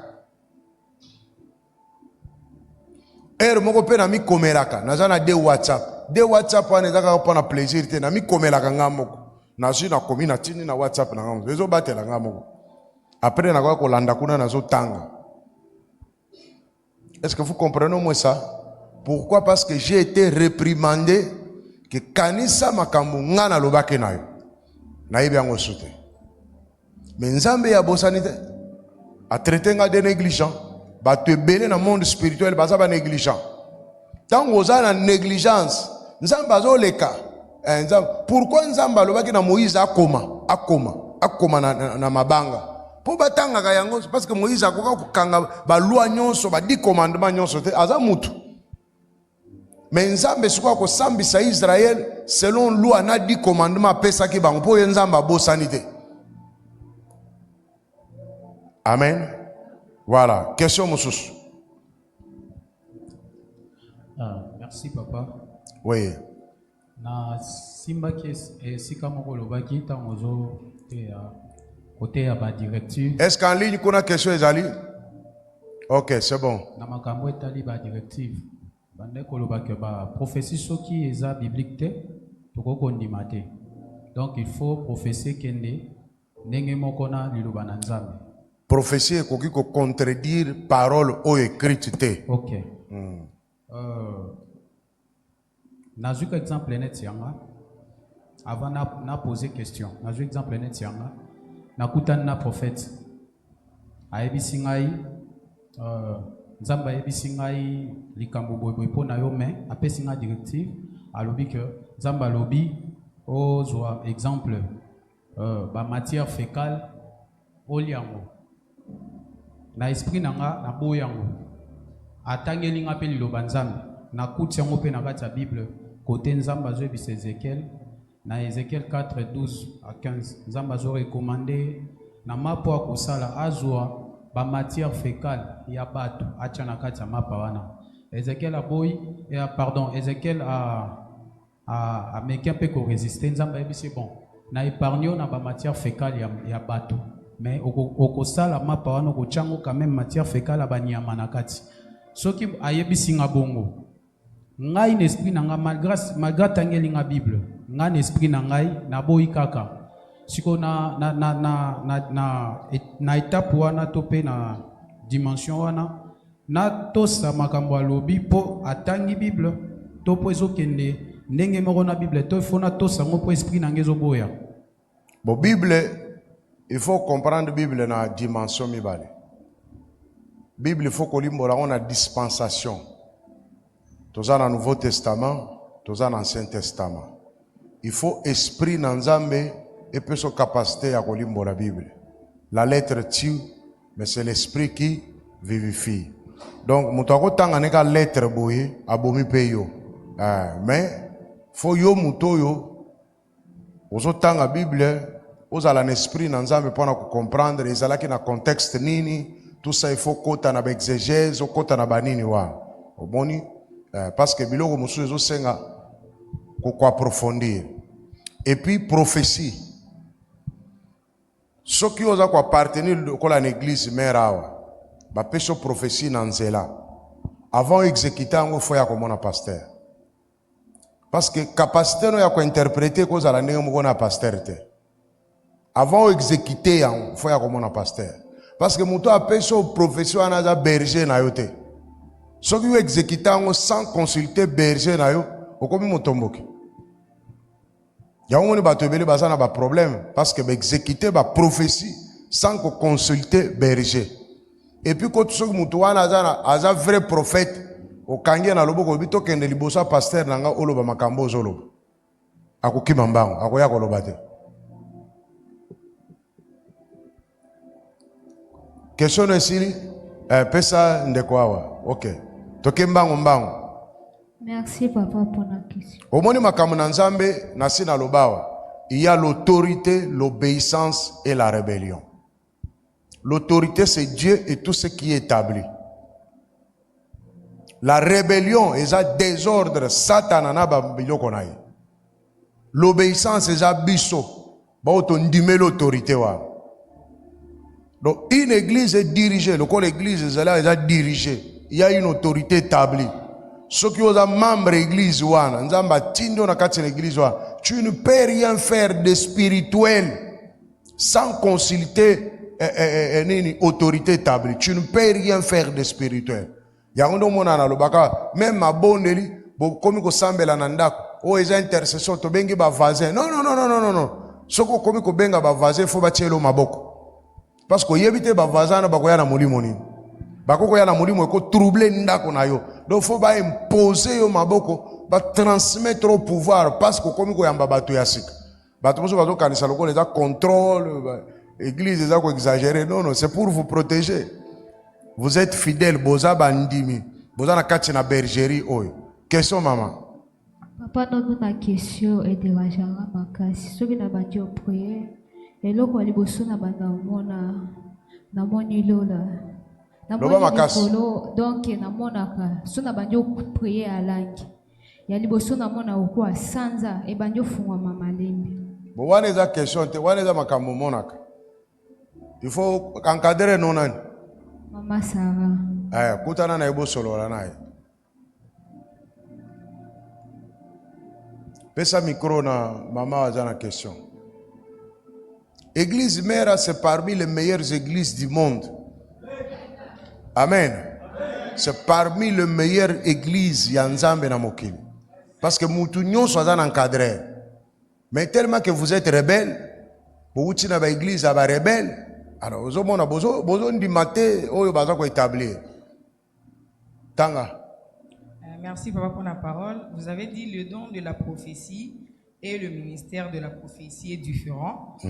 Au épinglé, parce que mon lobby, le don de la prophétie n'est pas permanent, elle est différente de par la langue. Alors, ministère à prophétie, Ministère. Ministère est le apostolique, est le pasteur, est le ministère de la parole. Le ministère est le ministère de la parole. Mais les dons, ils ont fait un message inspiré. Mais les ministères, ils ont fait un message ils ont fait sa parole, la parole. Ils ont fait sa orientation. À peu près, mais ministère ils ont dont il y a prophétie, dont ils ont fait ministère ils ont monnaie. Donc par exemple, le cas maman la joie, ils ont un ministère prophétique. Oui, il y a un ministère prophétique. Moutouakoz a la peine à ministère, mais il y a peine à don. Nga naza apôtre, naza na doni. Yo yebeli nga na doni. Apôtre ba nguluba. Te ngai oyebeli nga na doni. Apôtre est un ministère. Ce qu'on yebeli nga na doni. Il y a délivrance, il y a parole. Voilà, c'est ça. Donc il y a parole les athées. Donc il y a parole, il y a parole de connaissance ou parole de sagesse. Fais à l'ajouter. Ministère, il y a parole. Je, le ministère de la parole. Mais nazana ba don. Nazana don, il y a parler en langue. Roshakara, bashaka. Ils ont don. Ils ont accompagné le ministère. Nazana don, il y a miracle. Moni, nakoza la peine don, il y a prophétie. Dengue na lobiao. Ils ont permanente. Nazana don, il y a prophétie. Mais ils ont permanente. Ce qui n'a bondé, n'a bandi qu'on prophétise. Mais ils ont permanente. Je n'ai pas aussi le ministère prophétique. Mais nazana don, il y a prophétie. Oh, et ça, par hasard, par accident. Ils ont permanente. Mais elobaka, elobi penza boy. Et puis dans la don, il y a parlé en langue, tolobaka na bino en langue. Ça n'a rien à voir avec le ministère, ça sont les dons du Saint-Esprit. Nazana don, nazo bengana ba démons, don ya ko bengana ba démons za la raté. Don ya délivrance za la raté, don ya guérison miracle. OK? Papa, quand on branche la question là, ndenge bo tchela batma boko auto reconnaître yo en tant que ministère évangélique. Ce qu'on dit ni bo reconnaître ka mutu o azana ministère prophétique. pour prophétiser kato. Te soka aza na ministère prophétique neti ana to reconnaître mutu te na ministère prophétique parce que tozoluka na tomona bango ndenge bako est vrai. Omoni ministère prophétique soki mutu aza na omoni biloko nyonso ba image za na Bible akolimbolela biso yango bandeke wana elingi koloba akolimbolela biso awa ba prophétie oyo eza na Bible akolimbolela biso yango pe akozala attaché na yango komona différence entre biso na ye. Mais bato baza na ba don prophétique ba don ya prophétie don ezo sala kaka soki mutu atutuki ou bien mutu aza connecté. Mais ministère c'est pas le cas. Ministère ekozala ta auta komela bangi ma koya koteya pe boye bino nyonso botutuki. C'est ça le ministère. Question. Et s'il y a? Bonsoir papa. Bonsoir. Bon, nalingaki na loba moi mukie kaka pona ba vision na ba prophétie nde tozwa ba message wana. Mo ekoyela yo okanisi nde teza makanisi na yo. Mais sikoyo difficulté ezalaka ya koyeba vraiment est-ce que eza inspiré de Dieu. Parce que ce qui fait des fois peur, il y a un passage dans la Bible qui blasphème contre le Saint-Esprit est impardonnable. Alors, couper ce message au nom du Saint-Esprit, ce qui est en tout cas, personnellement, je trouve que c'est comme un péché comme ça impardonnable. Oui, c'est un péché.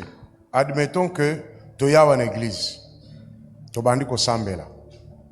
Nga na kanise loko mokote po na ndeko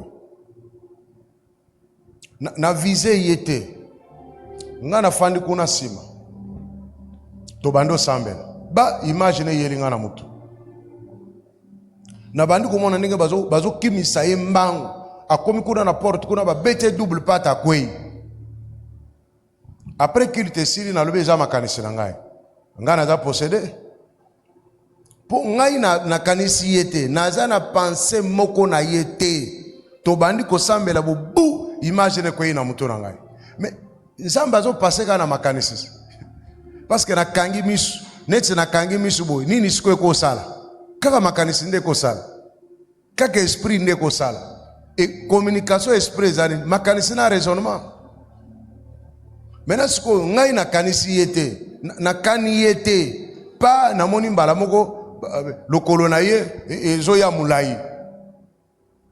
Alors na ko communiquer ngo brit siku ngana bando raisonner bon siko soki lokolo le pe ye mulai te siko akomona ndenge ni ngana bandi ko bunana na ngai te na libérer nano makambu wana nde place pour mais siko bando ke bazana courage ko le kabiso pourquoi bando ke balobaka te za makanisi na ba na batu nyonso batele makana babala bala o zwana no ba devin aussi ba devin ba biso eza banani ba medium pourquoi bango balobaka te za makanisi na wa ibike molimo ndezo lobela ye oso kena na banda kwa mbikudi omona ndenge mbikudi azana courage ezaka milimu balobi milimu bakoko baye bazako azolo bango na courage nyonso azo karisa te za makanisi na po ibike milimu ekitela kai. Maintenant yosko molimo depuis obandi ko senga Saint Esprit yaka kati na ngai depuis aya kati na wafanda kaka ngume tout yo azo la kisayo zo lobaka makanisi na ngai bato bakoya koloba bato mi exposer nanu. Alléluia. Loba nanu otala soki makanisi be ko sala ndengeni. Question mususu. Oui. Shalom papa. Shalom. Moi au départ je n'avais pas de question. Mais la question de la sœur qui m'a inspiré. Nangana Lobaboye. Différence entre don et ministère prophétique. Mingi tomoni na Église du Christ au Congo. Pas en tant qu'entité, en tant que corps. Le ministère prophétique est côté ici mutumbutu belé. Oui, belé na ba toyeba lokola ba ministère prophétique. Bon, pratique et comme le roi qui mbikudi. Ba libiso, ba consultation pour prédire l'avenir pour le binaso que les dons pour prédire l'avenir mais sont totalement sans citer ba combo, mais la plupart des ministères, tu éviter bandara bien à Bungi, mais au total et belé ba prophète soi-disant ministériel toloba pratique na bangoza différente na kimbikuti. C'est quoi, comment reconnaître la limite entre les vrais ministères prophétiques et un don concrètement? Parce que le ministère est comme un fléau pour l'église du Congo, le ministère prophétique. Na esprit nangai ministère prophétique na Congo eza penze belete. Parce que ministère prophétique est ko limbole la biso ba événement. Pe et ko ki ko communiquer le biso ba événement. Tozuka na mboka na biso. Toza na ba prophète belé. Sikoyo prophète nini na ebite soki bazali. Oyo basi ba interpréter ba événement ya Congo. Que Kabila Laurent Désiré akoya, Kingane akoya, Kingane akoya, Kingane akoya, Nzamba ko salabo. C'est rare. Na ebite soki ezali bon, ngai na yokite. Bon, na consulter pe batunyon sote. La manière de faire na ba prophète, o bango bazo landa ya Bible. Bazuka côté moko ya kubikola. Mais côté siko ya ba événement, to moni yango na note. Comment le kola ba Jérémie ba prophétiser ko kende ya ba Israël na buumbu. Ba Daniel ba ko prophétiser ti na batana bisoyo, ti na koya na Yesu. Alors, ba Jean na île de Patmos amoni makambu ti ndenge ekoya. Tozo vivre ango tozo koba na ko vivre ango. Jésus yemoko pe a prophétiser. Libanga te ko tikala likolo libanga na temple ba événement. Alors, un ministère prophétique, et un ministère, et ça quoi annoncer peu temps. Makambo nzamba ko sala na temps. Kaka makambo ya ba individuité, le quoi les a liés l'église, les a liés na nation. Mais jusque là, ngaina na monité un ministère prophétique puissant où ils a quoi annoncer makambo ya nation. Bazali peut-être ba pesi bango nzelate. Ou bien bazo le capete na ba télévision te lokola ba misusu peut-être bazana ba moyen te balobela peut-être na banda ko na bango mais bazana capacité wana te. Ce qui agit plus l'église ezali parole de connaissance. O batu bazo confondre na prophétie. Mais bazo benga batu wana ba prophète. Mais bazo ko agir plus na parole de connaissance. Na parole de sagesse o bazo pesa ba orientation. Parole de connaissance, ils ont révélé ma kambo eleka. Oh ezali, ils ont pesa connaissance sur un événement. Tu kambo mogo eleka. Nenge na zo mona ebele zo mona yo kombo na yo. Na numéro na téléphone. C'est une connaissance. Jusque là ça n'a rien avec les prophéties. Ils ont jusqu'à connaissance ya mutuana. Mais prophétie est un message inspiré dans Nzambe pour na mutu, pour na encourager, pour na édifier, pour na orienter, soit pour na pamela. Maintenant, tant on a eu connaissance, il y a un numéro et un téléphone. Qu'est-ce que ça va voir avec Dieu? C'est juste une parole de connaissance. Et révéler un logo bombani oyo et scandaliser yo. C'est juste connaissance. Mais jusque là, prophétie est zawapi. Prophétie n'a pas de connaissance. Si vous avez connaissance, peut-être vous êtes incrédule, vous êtes dimaté. Nous avons utilisé la parole de connaissance pour préparer mon thème. Numéro secret, c'est que muto azana nzamba. Donc jusqu'à là, ils ont préparé cadre pour na mettre en confiance. C'est la parole de connaissance. Et puis peut-être prophétie quoi ya kolanda sima. Nzamba lobi boye pona yo ekoloba mwana muto akondima yango parce que déjà parole de connaissance est révélée ma camarade. Alors, donc c'est ça un peu la différence oyo batu et segeli bayeba. Comme les monde spirituel, parole de connaissance, discernement des esprits, parole de sagesse, prophétie, interprétation, ils ont s'entremêler. Ngana na discernement des esprits. Okoya boye Nathalie na bi ozana mari de nuit. Ah, apôtre wana yebisinga makambo na ngai. Est-ce que ça prophétie? Te. Na utiliser le discernement des esprits. Mais dans le monde spirituel, oko benga ngo prophétie. Pour na lobi makambo na ko banda siko na bi ozana mari de nuit. Siko na bandi ko expliquer nenge mari de nuit ana salaka. Textuellement. Et ça prophétie te. Et ça juste le discernement des esprits. Mais ce qu'on est dans le monde des esprits, au monde angonini, au bengango prophétie. Parce que dans le lobby makambo et ça la makepa na yo. Mais c'est quel don qui agit? Discernement des esprits. C'est quel don qui agit? Parole de connaissance. C'est quel don qui agit? Parole de sagesse. C'est quel don qui agit? L'interprétation. C'est peut-être la prophétie. Et ça moi un peu confusion.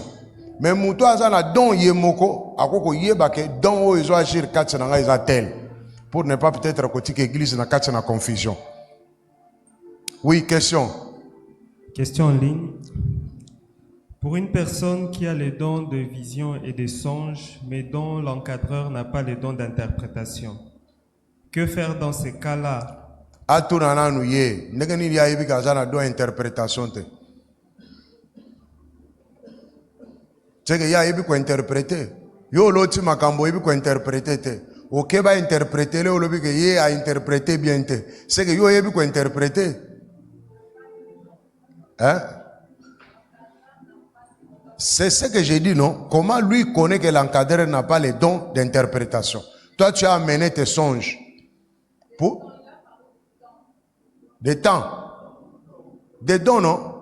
Tu as parlé de temps ou bien de dons? Les dons d'interprétation. Les dons. Maintenant, comment toi tu connais qu'il n'a pas les dons d'interprétation? C'est que toi tu connais interpréter.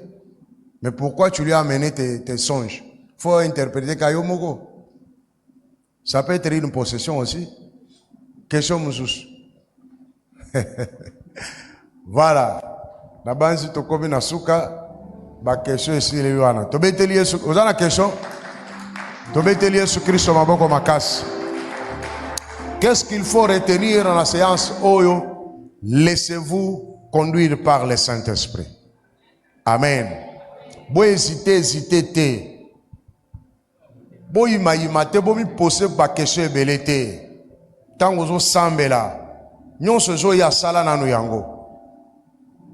Makambo zo ya oloba loba nanu yango. Makambo ya ozo mona lobana no yozo mona wangu. Me yozo banga kaka. Nzambe moya utiliser makase zate biso pe tozalaka lokola bino. Mais au fur et à mesure tobandi ko sala ne to komisiko, c'est en forgeant qu'on devient forgeron. Ngandenge na zaboy. Soki natali na moni penza koza na esprit ata ba bondelo lo kweite. Esprit wana ezalaki na yo. Okoto nanga ndengeni no yebite ndengeni no monite. Mais j'ai un esprit. Esprit colonne esprit nanga don ezali. Don ezo connecter ngai et convaincre ngai. Mais ata yo manifestation salamité. Yo je peux question. Bon peut ça y peut azu question.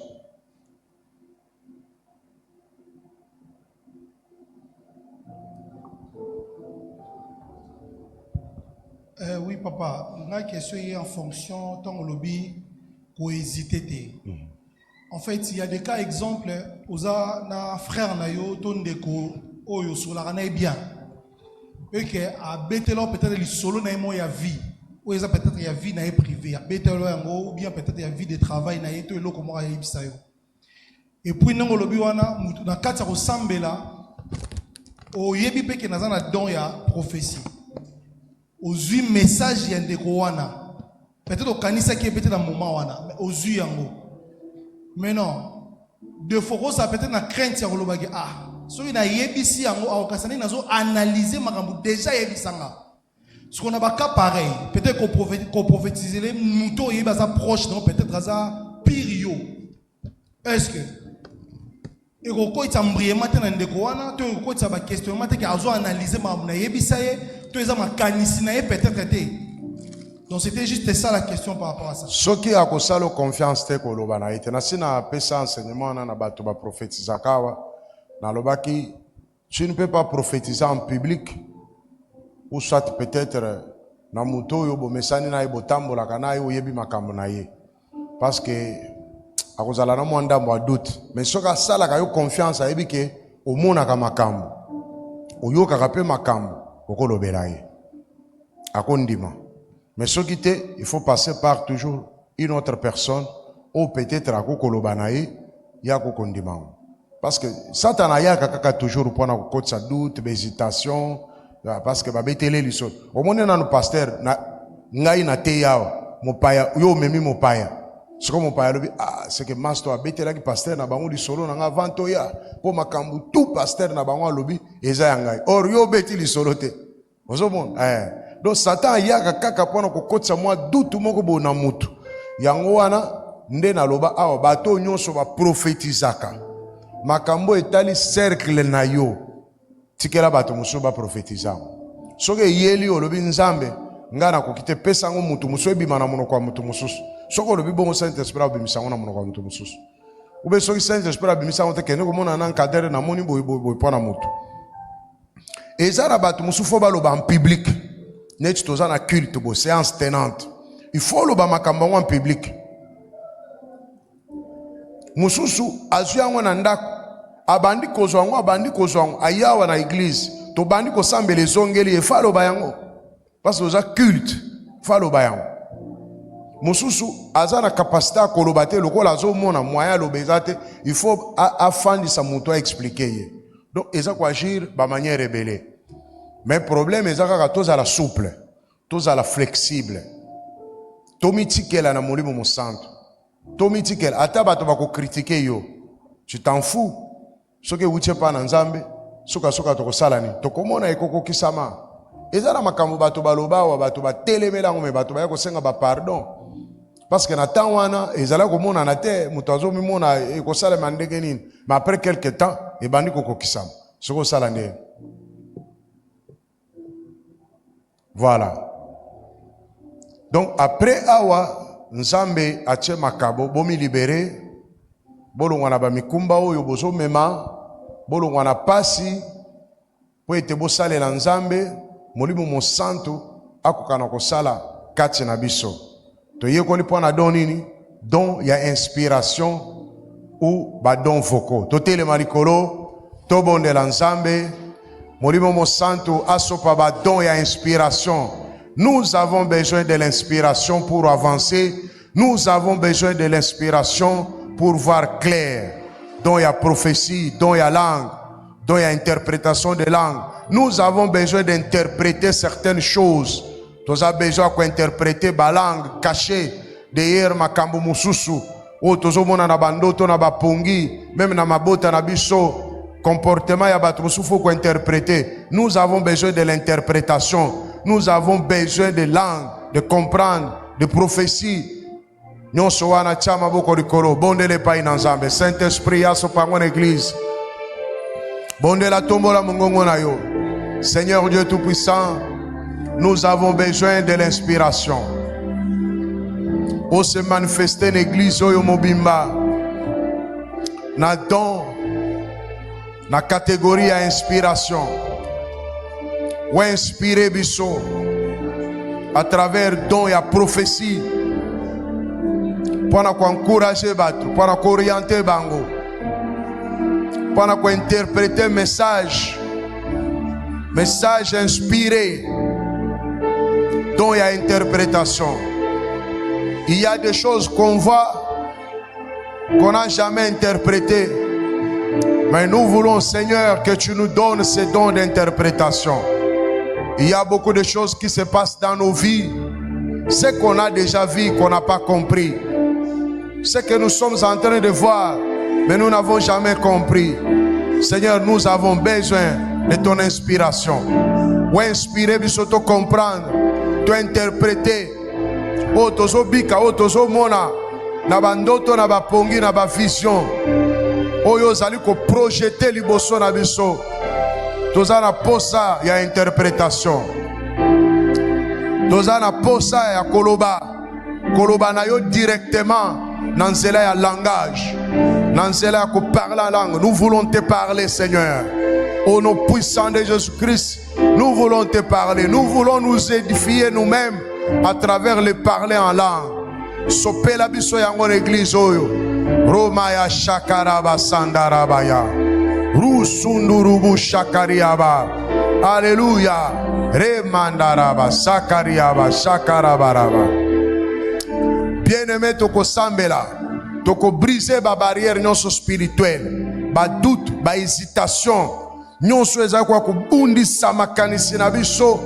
Na tango tozali ko recevoir somo kobanga oyo Satan a tchekati na biso po ete to libere te, to mi libere pete, to buka yango, to kweisa yango, oyo se fandeli biso na raisonnement, oyo zo kwa kokosa biso keza makanisi na yo, bato bakoloba, nyonso ana to kweisa yango, eza mayele na Satana, bondela to buka to kweisa yango, au nom puissant de Jésus. Naza ko renverser ba forteresse, toutes les forteresses diaboliques, oyo Satana telemisi na makanisi. Wache na mayele na mitema na bato. Doza ko renverser yango. Yaba doute, yaba hésitation, yaba incrédulité. Mutu azo mona me azo ndima te. Tozo kwesa yango lelo na église oyo. Nyonso ya somo ya complexe, nyonso ya kopanga, ya hésitation, ya doute, oyo ba démon basili kotiaka na bato. Tozo kweisa yango na église mera. Tozo buka yango, tozo kweisa yango, tozo renverser yango, tozo ko détruire yango. Au nom puissant de Jésus-Christ. Au nom puissant de Jésus-Christ. Au nom puissant de Jésus-Christ. Au nom puissant de Jésus-Christ. Au nom de Jésus-Christ. C'est quoi ya? Et bima l'église oyo. Église ezala libérée. Batu nyonso bazala libérée. Bo bazana ba don ya inspiration. Bazala libérée. Confusion ici là na mitu ya bato. Confusion ici là. Confusion ici là. Confusion ici là. Confusion ici là. Au nom puissant de Jésus-Christ. Au nom puissant de Jésus-Christ. Au nom puissant de Jésus-Christ. Chama bokolo likolo. Tosenga sko Saint-Esprit a soufflé. Badon e banda kosala. Oye lala ke la mukaba prophétie, ba interprétation, ba parler en langue. E kokana kola mukaba don ya inspiration. Et la muka esala musala. Ba oyo pe bazala ke na ngote. Saint-Esprit a déposé yango kati na bango. Sika okoki komona, okoki koyoka, okoki pe koloba. Parce que zali ba don. Soki ezalaki na kati na yo elamuka na kombo na Yesu Kristo. Soki ezalaki na kati no nalobi elamuka na kombo na Yesu Kristo. Soki se kufaki ezwa bomoi. Parce que nzamba aza nango bosenga po te yo salela nzambe na don atie kati na yo. La manifestation des dons eza po na utilité commune. C'est le temps maintenant nzamba aza na posa o salela ye na kati na communauté mera. Osalele na libota, osalele pa na mboka, na don oyo, atie kati na yo. Senga sko Saint-Esprit a soufflé. Rocha karaba sandarabaya. Soko loba kan lang banda koloba. Remaya sakarabaya. Uru sakaraba shakaraba. Ramamaya rabo shokoro. Re sandaraba shakara. Ruka karaba sindarabaya shaya.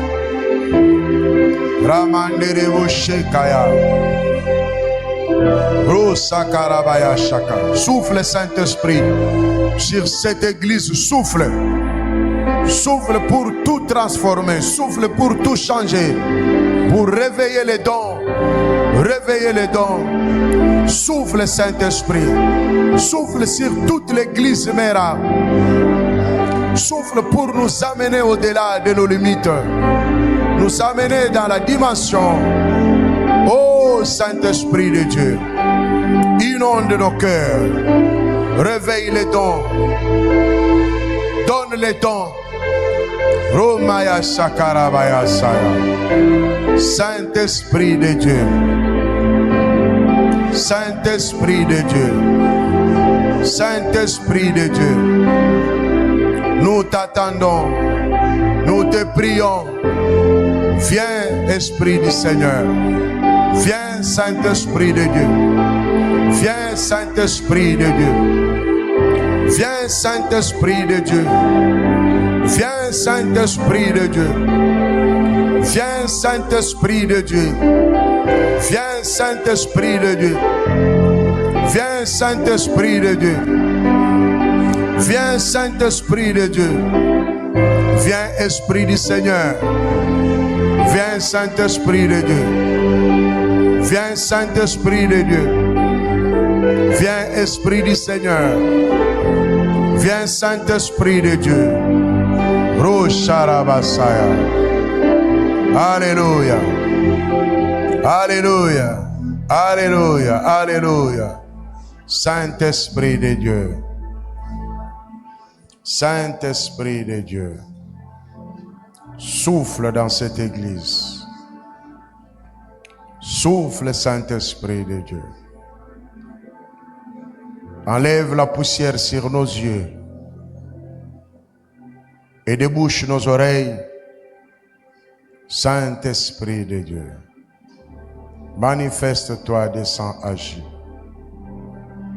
Molimo na nzambe osouffle na lingomba na mera mobimba. Tango ezali tango na yo. Comme mabiso au large. Au sala. Po ete tozo abomoy. Au sala po tobunga lisusu te. Toza besoin na orientation na yo. Inspiration na yo. Rosa Karabash.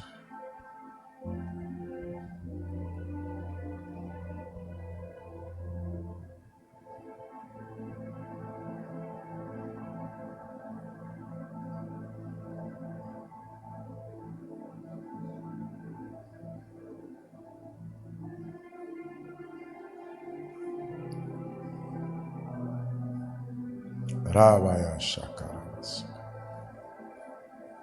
Rebo Sandaras.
Gloire et louange à toi, Seigneur Jésus-Christ. Amen. Il faut exercer les dons quand on donne le temps à l'église.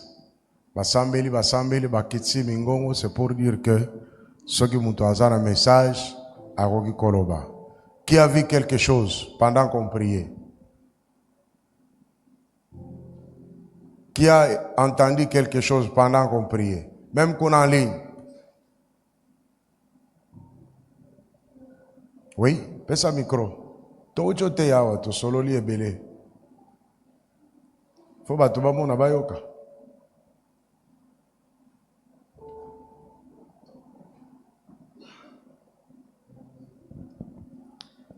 Papa tant to banda ko prier.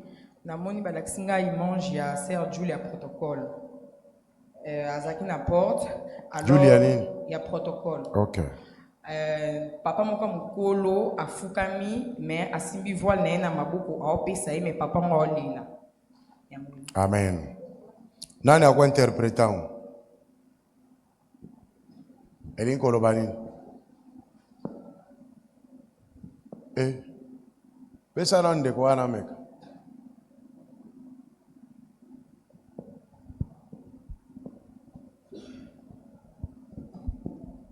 Voile, eza ko représenter bénédiction na qualité à mariage. Et puis mutuko pesa e voile azolela kolela ezali elembo ezo représenter biloko mibale, ezo représenter soit regret kolela mususu pe ezalaka ya esengo. Donc voile eza signe ya ke bazozongisela ye oyo ye. Notre vision ya sœur Olga eza koloba ke nzambe azozongisela ye oyo monde des ténèbres esilaki kokanga eza libala bazozongisela. Tobeteli Yesu maboko makasi tokomi na suka fanda.